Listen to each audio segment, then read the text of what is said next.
Hello मेरे प्यारे साथियों, स्टडी फॉर ड्रीम के इस यूट्यूब चैनल पर आप सभी का स्वागत है। कैसे हो? सभी स्वस्थ होंगे, मस्त होंगे, अपनी तैयारी को बेहतरीन और करने का प्रयास करते रहिएगा, क्योंकि अब एग्जाम आपके ज्यादा टाइम नहीं बचा है। जिस उद्देश्य के लिए आप अपने मंजिल के लिए निकल चुके हैं, तो उसमें कोई कमी मत छोड़ने का प्रयास करिए। और आज मैं आपके बीच में एक जीके का जीएस का टॉपिक है जीएसटी। इसके परिप्रेक्ष्य में अपन कंप्लीट चर्चा करेंगे और पीवाईक्यू भी कवर करेंगे। तो पीवाईक्यू अपन करेंगे वीडियो के एंड में। ओके, पहले हम इसके बेसिक चीजों को समझेंगे। वीडियो ज्यादा बड़ा नहीं होगा, कोशिश करेंगे हम फास्टली चीजों को और बिल्कुल क्वालिटी चीजें जो अक्सर पेपर में पूछी जाती हैं उनको कवर करने का प्रयास करेंगे। तो एक बार सभी साथी जुड़ रहे हैं, ये कमेंट करके जरूर बताइए ऑफलाइन कि ये वीडियो कैसा रहा आपके लिए। ठीक है, क्या ऐसे वीडियो और लाते रहे हम आपके लिए? चलेगा।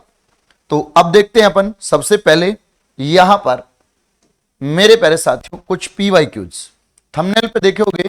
इन सभी प्रश्नों के जवाब आपको वीडियो के अंत तक सारे प्रश्नों के जवाब मिल जाएंगे। ठीक है, तो शुरुआत करते हैं पीवाईक्यू से पहले कुछ बेसिक कॉन्सेप्ट पर। सर्वप्रथम जीएसटी कब और कहां पर लागू किया गया? विश्व में सर्वप्रथम जीएसटी फ्रांस कौन से कंट्री में लागू किया गया? फ्रांस के अंतर्गत। ओके, 1954 में जीएसटी लागू किया जाता है फ्रांस में। भारत में कब और किस राज्य में सर्वप्रथम जीएसटी लगता है? 12 अगस्त को असम में 2016 में पहली बार भारत के एक स्टेट में जीएसटी लगता है। ठीक है, जीएसटी कहां पर लगता है? असम राज्य के अंतर्गत 12 अगस्त 2016 को लगता है। भारत में 1 जुलाई 2017 को संपूर्ण भारत के अंतर्गत जीएसटी नहीं लगा। जम्मू कश्मीर को छोड़कर 1 जुलाई 2017 को देश में जीएसटी लगा। और यह जीएसटी कौन से मॉडल पर आधारित था? कनाडा के देश के मॉडल पर आधारित था। कौन से मॉडल पर? कनाडा के मॉडल पर आधारित यह जीएसटी लगा। आगे बढ़ेंगे अपन। ठीक है, जीएसटी दिवस कब मनाया जाता है? देखो यहां से एक इंपॉर्टेंट सवाल बनता है आपका 1 जुलाई को, परंतु पहला जीएसटी दिवस कब मनाया गया? क्योंकि जीएसटी 1 जुलाई 2017 को लगा था। ठीक है, तो जीएसटी दिवस कब बनेगा? 2018 में बनेगा पहला। ठीक है, जब एक साल पूरा होगा इसको, तो 1 जुलाई 2018 को पहला जीएसटी दिवस मनाया गया था। ओके, अगला प्रश्न, जीएसटी की फुल फॉर्म क्या होती है? अंग्रेजी में कहें तो good and service tax, Hindi में कहें तो वस्तु एवं सेवा कर। हिंदी में कहें तो वस्तु एवं सेवा कर। तो ध्यान रखना इस चीज का। अगला प्रश्न, भारत में वह संविधान संशोधन जिसके तहत जीएसटी पारित किया गया था। तो ये विधेयक लेकर आया गया था 122वां, जबकि ये संविधान संशोधन कौन सा लागू हुआ? 101वां। आगे चलेंगे अपन, इन चीजों को भी कवर करेंगे।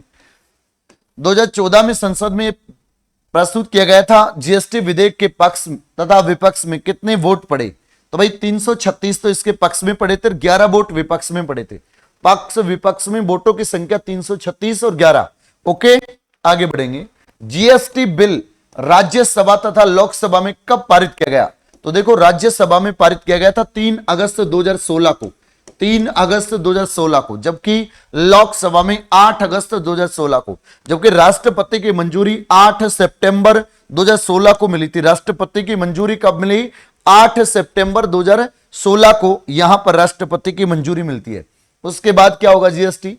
भारत में जीएसटी किस संवैधानिक संशोधन के तहत लागू किया गया? 101वां संवैधानिक संशोधन के तहत लागू किया गया। ओके, वस्तु एवं सेवा कर अधिनियम भारतीय संसद में पेश होने वाला 122वां बिल था। ठीक है, तो यह भी आपको याद होना चाहिए। अगला, पास होकर यह अधिनियम परिवर्तित हुआ और 101वां संविधान संशोधन के रूप में अधिनियमित हुआ। भाई जीएसटी कैसा टैक्स है? इनडायरेक्ट टैक्स है, अप्रत्यक्ष कर है। जीएसटी कैसा कर है? अप्रत्यक्ष कर है। यह भी याद रखना है, जीएसटी कैसा कर है? अप्रत्यक्ष कर है। ओके, आगे बढ़ेंगे। भारत में जीएसटी लागू करने का सुझाव किसने दिया? विजय केलकर समिति। वेरी इंपोर्टेंट है। ठीक है, वेरी इंपोर्टेंट लगा लेना, वेरी मोस्ट। विजय केलकर समिति ने भारत में क्या लगाने का सुझाव दिया था? जीएसटी लगाने का। ठीक है, आगे बढ़ेंगे। जीएसटी का मुख्यालय कहां पर है? दिल्ली के अंतर्गत। इसके ब्रांड एम्बेसडर अमिताभ बच्चन को बनाया गया था। ठीक है, तो यहां पर आप सभी को क्लियर है। जीएसटी लागू करने वाला भारत का प्रथम राज्य, अभी मैंने बताया था असम, 12 अगस्त 2016 को। जीएसटी लागू करने वाला अंतिम राज्य जम्मू कश्मीर, तो ये 5 जुलाई 2017 को लागू हुआ था अंतिम जम्मू कश्मीर में, क्योंकि उस समय जम्मू कश्मीर में आर्टिकल कौन सा लागू था, आर्टिकल 370 लागू था। ठीक है, आर्टिकल 370 लागू था, इस वजह से डिले हो गया मामला, अब डिलीट हो गया वो तो। ठीक है, जीएसटी के अंतर्गत कितने अप्रत्यक्ष कर हैं और अधिभार शामिल किया गया, देखो 17 अप्रत्यक्ष कर हैं और 23 अधिभार हैं। ठीक है, यहां पर जीएसटी पंजीकरण की संख्या में कितने अंक है, तो यहां पर ध्यान देना है, जीएसटी पंजीकरण की संख्या में कितने अंक हैं, 15 अंक है। कितने, 15 डिजिट, जैसे आधार कार्ड में डिजिट होते हैं 12, इस तरीके से यहां पर भी डिजिट दिए गए हैं। ठीक है, 15 डिजिट दिए गए हैं। आगे बढ़ेंगे अपन, जीएसटी की दर जो स्लैब होती है ना, एक तो 5% टैक्स लिया जाएगा आपसे, एक 12% टैक्स लिया जाएगा, एक 18%, एक 28%, ये 4 स्लैब बना रखे हैं। ठीक है, तो इन स्लैब के अकॉर्डिंग ही आपका टैक्स बनता है, इससे अलावा कोई टैक्स की दरें नहीं है। अब ऐसे भी चीजें उनके बारे में बात करेंगे जो टैक्स से बाहर है। ओके, संविधान में जीएसटी परिषद के एक नए अनुच्छेद आर्टिकल, देखो जीएसटी परिषद को एक नए आर्टिकल में जोड़ा गया 279 ए के अंतर्गत। ठीक है, 279 ए के अंतर्गत रखा गया और इसके गठन का प्रावधान दिया गया। ओके, आगे बढ़ेंगे, जीएसटी परिषद की स्थापना कब की गई थी, 12 सितंबर 2016 को जीएसटी परिषद की स्थापना की जाती है। जीएसटी परिषद के अध्यक्ष कौन होते हैं, वित्त मंत्री। तो वित्त मंत्री कौन है, निर्मला सीतारमण। एट प्रेजेंट वित्त मंत्री कौन है, निर्मला सीतारमण, उन्होंने ये काम किया है। ओके, आगे बढ़ेंगे अपन नेक्स्ट बिंदु पर, जीएसटी परिषद में कुल सम्मिलित सदस्यों की संख्या कितनी होती है, 33। वेरी मोस्ट सवाल है। ठीक है, वेरी मोस्ट 33 सदस्य होते हैं। आगे बढ़ेंगे, जीएसटी राज्यों को वोट अधिकार, देखो जीएसटी के परिप्रेक्ष्य में राज्य भी वोट करेंगे 2/3, तभी तो ये कानून बना है। केंद्र 1/3 से अधिक वोट देगा। ठीक है, जीएसटी के कितने भाग हैं, तो जीएसटी के अंतर्गत 3 भाग आते हैं, सीजीएसटी, एसजीएसटी और आईजीएसटी। जैसे state good and service tax, जैसे central good and service tax, ऐसे ही मेरे प्यारे साथियों integrated good and service tax. Okay, तो इस तरीके से 3 टैक्स दिए जाएंगे आपसे।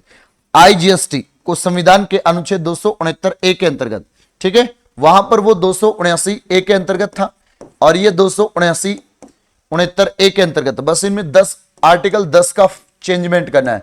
और ये मोस्ट इंपोर्टेंट आर्टिकल, इनके मोस्ट इंपोर्टेंट आर्टिकल हैं जो अक्सर आपको एग्जाम्स में रिपीट होंगे और तुम लोग इसमें गलती करोगे यहां से। ठीक है, तो ये आर्टिकल दोनों के दोनों एक बार वीडियो को पॉज करके ध्यान से देख लेना। ठीक है, पीछे से अच्छे से इनको क्लियर कर लेना ताकि आपको कोई ऐसा इश्यू नहीं हो समझने में। ओके, आगे बढ़ेंगे अपन नेक्स्ट पे। जीएसटी राज्य सरकार तथा सीजीएसटी केंद्र सरकार लगाती है। ओके, मतलब भाई एसजीएसटी तो स्टेट गवर्नमेंट और सीजीएसटी सेंट्रल गवर्नमेंट। ओके, तो भैया कौन कौन सी वस्तुएं जो जीएसटी से बाहर हैं, शराब, पेट्रोलियम वस्तुएं, शिक्षा और स्वास्थ्य। आजकल तो शिक्षा को भी जैसे कोचिंग इंस्टीट्यूट है उनसे टैक्स लिया जाता है, तो इसको शिक्षा पे भी ले रहे हैं टैक्स। वार्षिक टर्नओवर कितने से अधिक हो तब जीएसटी भुगतान अनिवार्य। देखो 20 लाख से, कितने लाख से, 20 लाख से। अगर आपका स्टेट विशेष राज्य का दर्जा दे रखा है, मान लो आप उस राज्य के अंतर्गत आते हैं भारत के जहां विशेष राज्य का दर्जा दे रखा है, तो फिर आपको 10 लाख पे टर्नओवर, 10 लाख के टर्नओवर पर आपको रिटर्न भरना होगा। ठीक है, राज्यों को जीएसटी होने वाले नुकसान की भरपाई 5 साल तक। देखो जीएसटी कब लागू हुआ, 1 जुलाई 2017 को। कब लागू हुआ, 1 जुलाई 2017 को लागू हुआ। तो 5 साल तक यानी 2022 तक जीएसटी से जो नुकसान हुआ वो सरकार ने भरपाई किया है। ठीक है, आगे बढ़ेंगे। जीएसटी लागू करने वाला देश कौन सा है भाई, भारत 161वां देश है, यानी कि भारत ही कोई जीएसटी लागू नहीं किया है। इससे पहले बहुत सारे कंट्रीज ने जीएसटी लागू कर रखा है। अच्छा है टैक्स का फॉर्मेट, इसमें टैक्स की चोरी कम होती है। ठीक है, सर्वप्रथम जीएसटी बिल का प्रारूप तैयार करने वाली समिति के अध्यक्ष कौन थे, असीम दास गुप्ता थे। कौन थे, असीम दास गुप्ता। अब आएंगे तुम सवालों पर, तो सवाल देखते हैं कैसे करते हैं कवर। पहला सवाल आपके सामने आता है, देखता हूं कौन कौन देता है। जीएसटी परिषद में कितने सदस्य होते हैं, बोलो क्लियर हुआ कि नहीं। जीएसटी परिषद में कितने सदस्य होते हैं, 30, 35, 33 और 23। तो यहां पर आपका आंसर आना चाहिए 33। कितने होंगे, 33। जीएसटी परिषद में कुल कितने सदस्य होते हैं, 33 होते हैं। ओके, यानी कि आपका सी ऑप्शन करेक्ट होगा। अगला प्रश्न, ठीक है, ये इसके डिटेल्स हो जाएगी। निम्नलिखित में से कौन सी वस्तु पब्लिक गुड नहीं है, ठीक है, यानी कि कौन सी ऐसी पब्लिक गुड नहीं है मेरे प्यारे साथियों। तो आप सबको पता है कि ये अपनी निजी संपत्ति है। क्या है? निजी संपत्ति होती है, कार वगैरह, बाकी सारी सरकारी प्रशासन, राष्ट्रीय सुरक्षा, सड़कें, ये तो सबके लिए काम ले सकते हैं, है ना। ओके, आगे बढ़ेंगे अपन। तो देख सकते हैं यहां पर इसकी पूरी डिटेल्स आपके सामने स्क्रीन पर है। सार्वजनिक वस्तुएं, पब्लिक गुड्स की वस्तुएं, सेवाएं होती हैं जो सामूहिक रूप से जरूरतों को पूरा करती हैं। ओके, राष्ट्रीय रक्षा, प्रकाश स्तंभ, सरकारी प्रशासन, सड़कें, सार्वजनिक उद्यान वस्तुएं एक उदाहरण है। कार एक निजी वस्तुएं का एक अच्छा उदाहरण है। ओके, आओ 101वां संविधान संशोधन अधिनियम किससे संबंधित है? तो 101वां संविधान संशोधन अधिनियम किससे संबंधित है? जीएसटी से संबंधित। और जीएसटी को अंग्रेजी में क्या कहते हैं? Good and service tax. Hindi में कहें तो वस्तु एवं सेवा कर। ओके, ए ऑप्शन होगा कि नहीं होगा? बिल्कुल करेक्ट है। आगे बढ़े अपन, लीजिएगा नेक्स्ट सवाल, ठीक है। इसके पूरी डिटेल मैंने आपको कवर करवाई। वस्तु एवं सेवा कर परिषद के अध्यक्ष कौन होता है? ठीक है, इसके अध्यक्ष कौन होता है? देखो, वस्तु एवं सेवा कर परिषद का अध्यक्ष कौन होता है? मैंने आपको बताया था अभी पीछे थोड़ी देर पहले कि वित्त मंत्री इसका अध्यक्ष होता है। कौन होता है? Finance minister. ओके, तो यहां पर आपको फाइनेंस मिनिस्टर करेक्ट करना है, केंद्रीय वित्त मंत्री होता है, ठीक है, सेंट्रल फाइनेंस मिनिस्टर। ये आपके सामने देख सकते हैं, और जो भी फाइनेंस मिनिस्टर होगा वही होगा। तो एट प्रेजेंट निर्मला सीतारमण है। 101वां संविधान संशोधन वस्तु एवं सेवा कर विधेयक राष्ट्रपति द्वारा कब स्वीकृत किया गया था? बोलो, ये मैंने अभी क्लियर किया कि नहीं? लोकसभा में कब किया गया, राष्ट्रपति के द्वारा कब किया गया, राज्यसभा के द्वारा कब किया गया? ठीक है, 8 सितंबर 2016 को राष्ट्रपति ने स्वीकृति दी थी इसकी। 8 सितंबर 2016 को किसने? प्रेसिडेंट ने इसको अप्रूवल दिया था। ओके, देश में फिर लागू हुआ था कब? 1 जुलाई 2017 को। ठीक है, 1 जुलाई 2017 को यह लागू हो गया था संपूर्ण देश में, जे एंड के को छोड़कर। जे एंड के में कब लागू हुआ? ठीक है, जे एंड के में 5 जुलाई को लागू हुआ था। कहां पर? 5 जुलाई को लागू हुआ था। ओके, तो ये बातें आपको क्लियर होनी थी। वस्तु एवं सेवा कर परिषद का प्रावधान है। ठीक है, यहां पर आपको मैंने 2 आर्टिकल बताए थे, एक तो 269 ए और एक मेरे पैसा थे 279 ए। अब इसमें ऑप्शन में 279 ए है, यानी कि क्या नहीं है, वो वाला ऑप्शन है ही नहीं जो आपको बताना है। तो यहां पर इसका करेक्ट आंसर डी लगा देंगे, कोई टेंशन नहीं है। आगे बढ़ेंगे। जीएसटी के तहत माल और सेवाओं पर कौन सी दर निर्धारित नहीं की गई है? तो देखो 5%, 4 स्लैब बताए थे मैंने, 12%, 18% आएगा, उसके बाद 28%। ठीक है, तो हमें 22% वाली कोई स्लैब नहीं है। ठीक, जीएसटी में 22% की कोई स्लैब नहीं है। ओके, आगे बढ़ेंगे। ठीक है, तो देख सकते हो यहां पर 5, 12, 18, 28 वस्तु एवं सेवा कर को लागू किया गया। वस्तु एवं सेवा कर को लागू किया गया। अभी आपको क्लियर किया था कि अपना जो जीएसटी है देश में 1 जुलाई 2017 को लागू हुआ था। कब लागू हुआ? 1 जुलाई 2017 को। ओके, आगे बढ़ो। नेक्स्ट सवाल, ये थोड़ा इंपॉर्टेंट सवाल है, ध्यान देंगे। माल और सेवा कर नेटवर्क जीएसटी के संबंध में निम्न में से कौन सा कथन सही है? जो भी है विचार करो। यह एक गैर सरकारी प्राइवेट लिमिटेड कंपनी है, यह एक गैर लाभ कंपनी है, नीचे दिए गए कूट का प्रयोग सही उत्तर चुनिए। ठीक है, तो भैया यहां पर आप सबको देखना है कि इसमें ना तो 1 सही है ना 2 सही है। ओके, ना 1 है ना तो 2, ये चीजें आपके सामने हैं। और आखिरी सवाल है इस वीडियो का, भारत की जीएसटी परिषद के अध्यक्ष कौन होते हैं? तो भाई फाइनेंस मिनिस्टर होगी, वित्त मंत्री। ओके, वित्त मंत्री होगी, और ये लीजिए इसका आंसर, वित्त मंत्री। अब फाइनेंस मिनिस्टर कौन है? कमेंट सेक्शन में छाप देंगे सारे स्टूडेंट।